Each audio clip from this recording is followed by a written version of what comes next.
விநாயகர் சதுர்த்திக்கு நீங்கள் எத்தனையோ கொழுக்கட்டை ரெசிபி ட்ரை பண்ணி பார்த்துருப்பீங்க.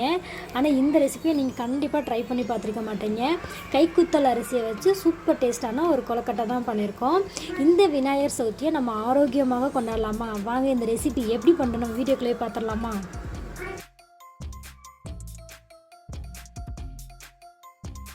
இதுக்கு பேர் தான் கைக்குத்தல் அரிசி,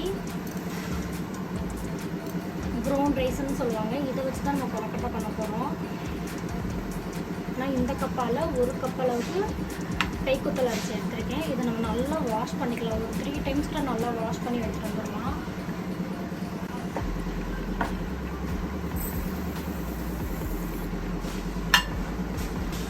நல்லா வாஷ் பண்ணி எடுத்துகிட்டு வந்தாச்சு. இந்த மாதிரி கடாய் ஏதாச்சும் எடுத்துக்கோங்க. இப்போ நம்ம அலசி வச்சா கைக்குத்தல் அரிசி ஆட் பண்ணிக்கலாம். அடுப்பு ஆன் பண்ணிட்டு இதை நல்லா தண்ணி இல்லாமல் நம்ம ரோஸ்ட் பண்ணி எடுத்துக்கலாம். அப்போ தான் மிக்சியில் நம்மளுக்கு பவுடர் பண்ண ஈஸியாக இருக்கும்.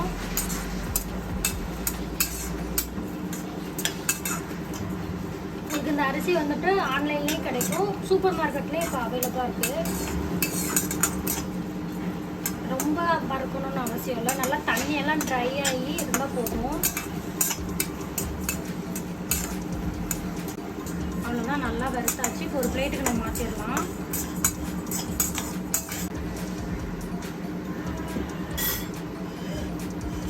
இந்த மாதிரி பிளேட்டில் போட்டு நல்லா ஆற வச்சுக்கோங்க.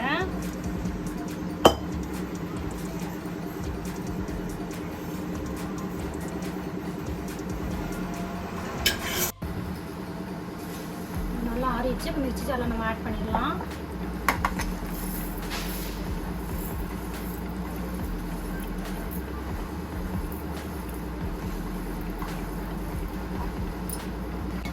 பண்ணியாச்சு. உங்களால் எந்த அளவுக்கு பவுடர் அரைக்க முடியுமோ அந்த அளவுக்கு அரைச்சி எடுத்துக்கோங்க. அரைச்சி எடுத்துட்டு வந்தாச்சு. இப்போ இதை தனியாக எடுத்து வச்சிடலாம். பாத்திரம் எடுத்துக்கோங்க. நான் ஒரு 3/4 கப் அளவுக்கு வெல்லம் ஆட் பண்ணிக்கிறேன். தண்ணி ஆட் பண்ணிக்கலாம். ஒரு 1/4 கப் அளவுக்கு தண்ணி ஆட் பண்ணிக்கோங்க. வெல்லம் நம்மளுக்கு கரைஞ்சா மட்டும் போதும், பாகுபதம்லாம் தேவையில்லை. இந்த மாதிரி வெல்லம் மூழ்கிற அளவுக்கு தண்ணி ஆட் பண்ணிக்கோங்க. வெல்லம் கரையிறப்ப ஒரு ஸ்பூன் அளவுக்கு கீ ஆட் பண்ணிக்கோங்க. நல்லா கரைஞ்சிருச்சு. நம்ம இதை ஃபில்டர் பண்ணிக்கலாம்.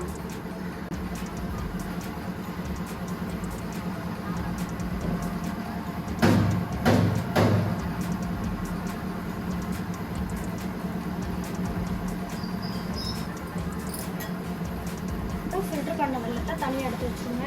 ஒரு மிக்சிங்க்கு பவுல் எடுத்துக்கோங்க. ஆல்ரெடி அரைச்சி வச்ச கைக்குத்தல் அரிசி மாவு அதை ஆட் பண்ணிக்கலாம். 1 ஸ்பூன் அளவுக்கு வெள்ளை எள்ளு வச்சுருக்கேன், அதையும் ஆட் பண்ணிக்கிறேன். கொஞ்ச அளவுக்கு உப்பு ஆட் பண்ணிக்கிறேன். அதுக்காக ஏலக்காய் தூள், அரை முடி தேங்காய் வந்துட்டு துருவி வச்சுருக்கேன், அதையும் ஆட் பண்ணிக்கிறேன். தேங்காய் தூள் வந்துட்டு உங்கள் ஆப்ஷனல் தான், நீங்கள் எவ்வளோ வேணாலும் ஆட் பண்ணிக்கலாம். எல்லாம் நல்லா மிக்ஸ் பண்ணி விட்டுக்கோங்க.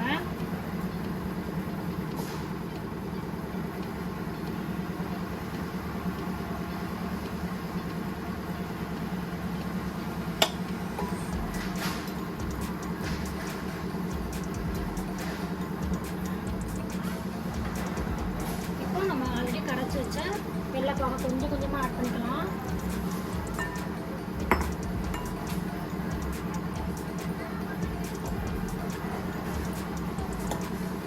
உங்களுக்கு கொழுக்கட்டை மாவு எந்த அளவுக்கு பிடிக்குமோ அந்த அளவுக்கு வந்துட்டு பிசைஞ்சுக்கோங்க.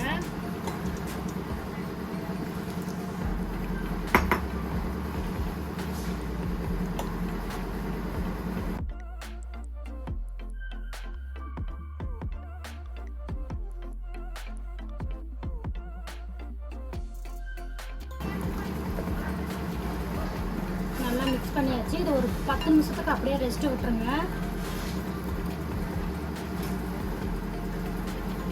10 நிமிஷம் ஆயிடுச்சு. இதில் ஒரு 2 டேபிள் ஸ்பூன் அளவுக்கு அரிசி மாவு ஆட் பண்ணிக்கிறேன். நல்லா மிக்ஸ் பண்ணி விட்டுக்கோங்க.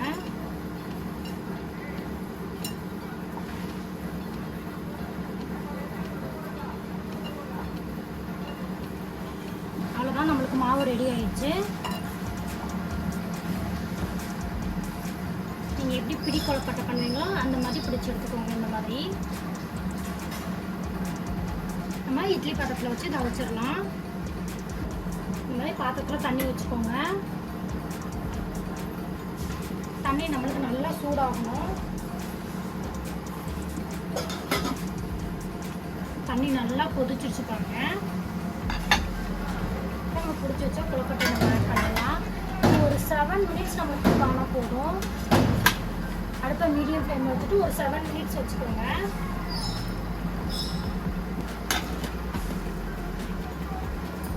நம்மளோட கைக்குத்தல் அரிசி பிடி கொழுக்கட்டை ரெடி ஆயிடுச்சு. வாசனையே சூப்பராக இருக்குது. அவ்வளோதான், நம்ம பிளேட்டுக்கு மாற்றிடலாம். நம்மளோட கைக்குத்தல் அரிசி பிடி கொழுக்கட்டை ரெடி ஆயிடுச்சு. கண்டிப்பாக இந்த விநாயகர் சதுர்த்திக்கு இந்த கொழுக்கட்டையை செஞ்சு பாருங்கள். உங்களுக்கு எல்லாத்துக்குமே ரொம்ப பிடிக்கும். அனைவருக்கும் விநாயகர் சதுர்த்தி நல்வாழ்த்துக்கள். பாய். தேங்க்யூ.